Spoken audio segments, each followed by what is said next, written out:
Where we have two voices, and we have the bitch voice, and then we have the boss voice, all right? And those two voices are the voices that basically dictate our actions and our lives up until we start to become aware of the voices, and then we start to actually react in a different way when these voices speak. So real quick, your bitch voice would be the voice that talks you out of doing the shit that is going to bring you closer to where you want to be. And your boss voice is the voice that is always telling you what you should do. You know, your bitch voice is trying to talk you out of it. I know what it's like to be a piece of shit, and I don't ever want to be that again. So for that reason, I don't get burned out. Are there days I don't feel like doing it? Yeah, pretty much every day. But I also recognize that me not doing it produces more of what I don't want. Why are you tired? Because tomorrow, I gotta do the fucking shit again, man. Whatever the shit is that made me fucking nauseous and sick to my stomach, it made me hurt. There's no ending. And that's the person I listen to. That's the person who's gained knowledge. You gain knowledge through suffering. And on the other end of suffering is a world that very few have ever seen. It's a beautiful world because that's where you find yourself. You don't find yourself in over here. You find yourself on the other end. Like the 100-mile race I was on, I ran it for 24 hours. I found myself on the other end. Nikola Tesla said, if you want to find the secret of the universe, you need to think in terms of energy, frequency, and vibration. Our brain pulsates with electromagnetic energy affected by our emotions, our health, and our general state of well-being. If an energetic force is struck at the same resonant frequency as another object in a vicinity, the vibrations will cause the second object to begin vibrating. In terms of how you experience the world, the energy and vibration you give off is met and reflected back. Human is a very important bio battery that can be charged, can store and get energy. One of the lines from right out of the 5 a.m. Club is one of the DNAs of legendary is longevity. Before the sun rises is the time of least distraction. Before the sun rises, where you can build intimacy and fluency with what you want to stand for in your day. Before the sun rises, the luxury and tranquility of the early morning hours, you can do that deep inner work that will allow you to go out in the world and play at your best. Your reality is different than my reality, and your followers' realities are all different. But it's to change your reality and to make yourself accountable. That's not just getting outside your comfort zone, making yourself accountable. Okay, not just accountable, not accountable to somebody else, accountable to you, me, yourself, because that's the ultimate. Ultimately, that's the only person you should be accountable to, is yourself. And we grow up that we don't hold ourselves accountable enough. We just don't. We've learned to come up with reasons why we can't do this, reasons why it's okay not to do this, reasons why you didn't follow up on time, reasons why I told the guy to get back to him by Wednesday, it's now Friday. That which you do not hate, you will eventually tolerate. And I think that identifies most people's lives. In other words, average becomes sort of like this slow asphyxiation. It's almost like an anesthetic. And that over time we become kind of immune and dulled to the average that we're becoming. I know this is true, at least for me. And so over time we sort of minimize where we're at. In other words, I'm a little pudgy instead of being, no, you're a fat ass, right? You don't magnify the degree to which the pain ought to be affecting you.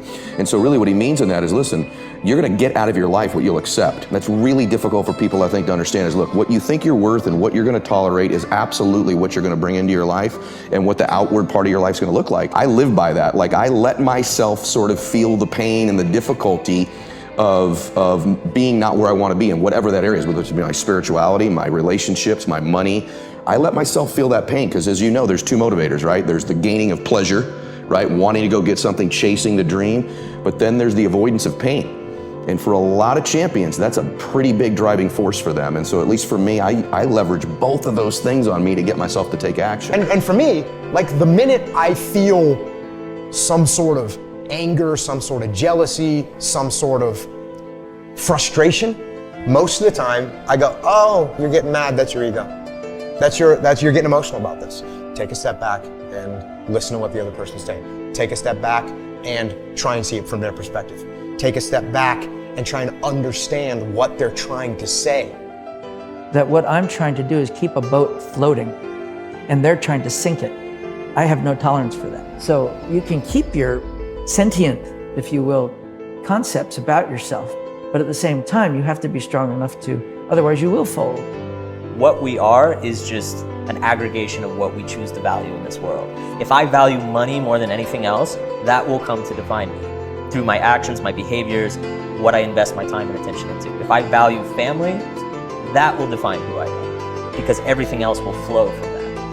One of the things that you suffer from isn't just like a lack of vision and clarity. I wish you more clarity and more specificity in your vision, and I wish you more proximity, that you knew how much closer you were to achievement than you think you are. In fact, it's the fact that you think you're so far away from achieving these things that's causing them to constantly stay that far away from you, because you're not running fast enough towards them. You're not measuring them fast enough. You're killing your goals and your dreams by thinking they're so far away. It kills everything. If you knew how close you really were, you'd run so much faster. So if you altered that, if you altered the first 30 minutes to an hour of your day, and you just stopped letting yourself be a reactor, but you took control and became a dictator of your time, if you manipulated and bended time like I have. What I'm able to do is if I want something, I go into the future in my brain, which is powerful, and I visualize exactly what I want. So I'm there, I'm in my future. And then I think about every single thing I need to do to make that happen, and every single thing that could stop that from happening and what I need to avoid. Then I go right back, just in the future, thinking about watching myself on my television network. So because I do that, that means I have to think what would be the worst case scenario, and then I have to think what would be the best case scenario. And then I eliminate every single thing that I think could happen, which I call architecting. In that mind of yours, in that heart of yours, just check it. Just a wake-up call, just a wake-up, just an alarm. Hey, am I closer to my goals? Am I closer to my outcome? What adjustments do I make? What course corrections? What was achieved? What am I grateful for? It's just a 5 to 10 second reminder, and you're back off to the races again. If the earth spins around once, we call that a day. If the moon goes around us once, we call that a month.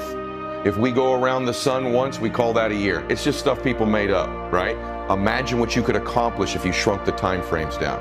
Is that the best people I know have a focus on the future and use their time in the present.